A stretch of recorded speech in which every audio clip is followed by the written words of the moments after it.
so people understand that they're trying to repair my 3GS ears, I guess, would be the exact thing. So here's one of them. This one's the one with the broken port. So this is the 32 gigs. Got some suction cups, and I have the large one, but I do also have the smaller one somewhere. I should have really looked for the smaller one first, let's be real. But yeah, see you in a bit. So I actually took apart this. This was literally suction cup on there and beam. Here's the phone. Now I've got to work out what does what and stuff. Exciting. Hopefully I haven't broken any of the ribbon cables. Okay, bit of progress, so let's explain. Down's the one with the broken dot connector. I probably should have said what was wrong. This one's got broken dot connector. This one just doesn't turn on at all. And this one was where last time I tried to repair it ended up like that. Okay? So I've attached the screen. I'm not sure exactly what I've plugged in. I've not plugged in whatever goes into there. Hopefully it means it can still turn on, but let's find out when I put it on charge. Oh god, that scared me. See you in a sec. Screen and power home button works, not power button.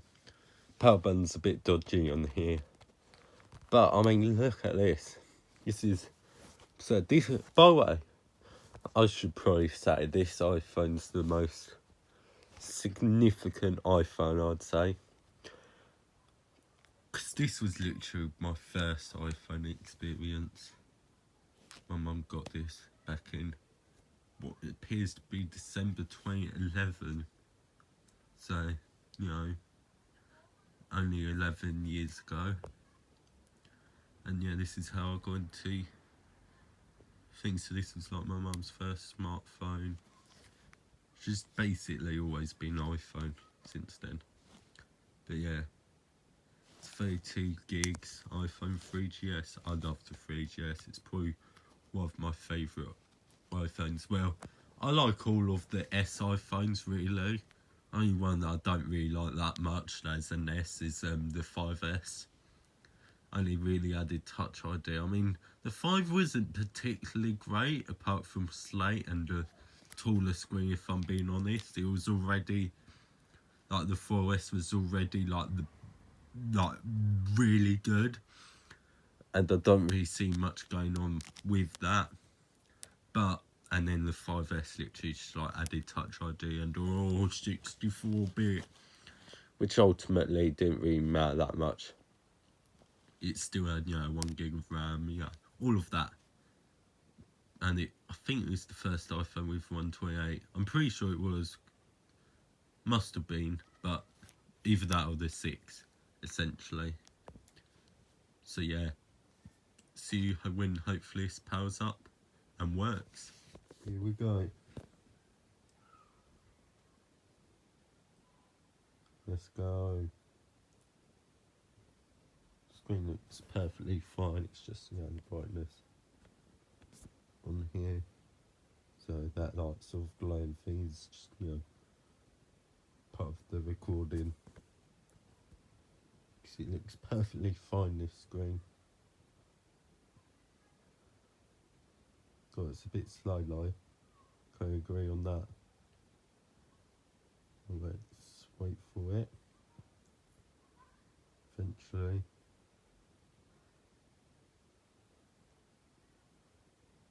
God, this is actually taking a while. To be fair, if you couldn't guess, it's on iOS 6. Not like iOS 4 or 3 or 5. But yeah. This is a bit slow. I'll see you in a bit. It's going to boot as soon as I hit stop. There it is. It's working. Oh my god. Look at this. so I can pretty safely screw it back together. But more importantly, never actually checked, but is this a new or old boot ROM? Just wait for it to load. Wait for it to load. About. Okay, it's new. Oh god, that's not nice. Okay, it stopped. But oh my god, look at it. It's beautiful, isn't it?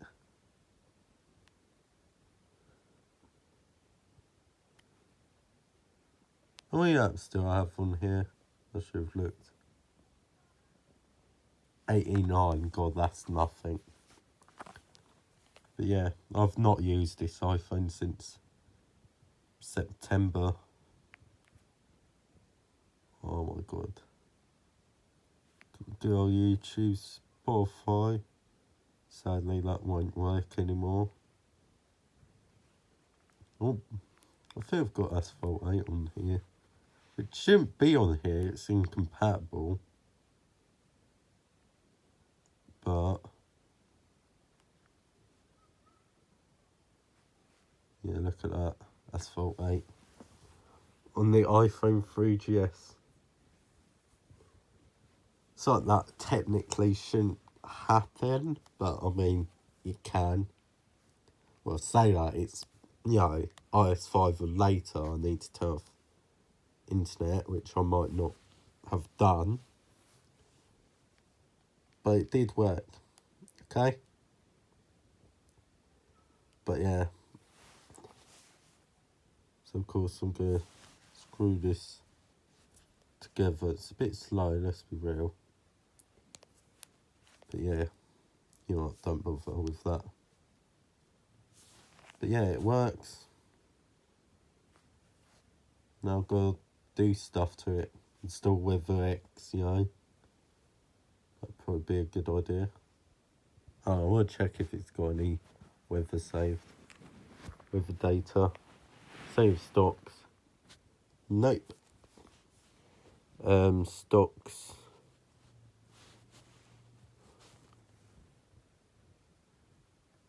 Oh, look at this.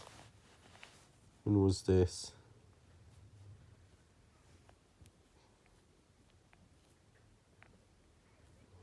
I'll die. But my god. Stocks. Info probably.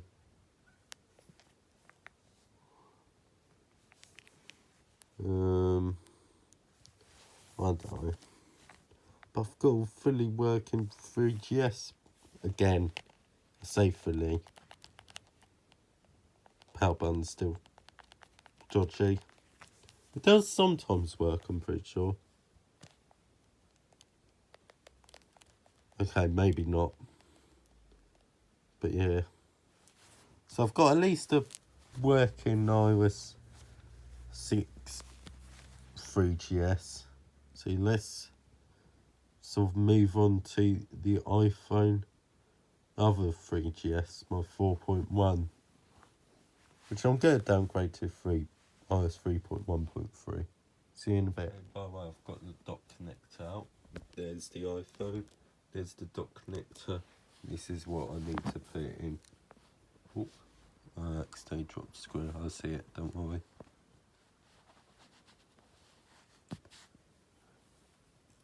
Doesn't really matter if I really reassemble that phone. Well, I'm going to reassemble it so the battery's at least not able to be accessed. I don't want the battery like being punctured and stabbed. But yeah, I've got to now do the whole process again. It wasn't that bad, but it wasn't a pleasant experience, let's say that.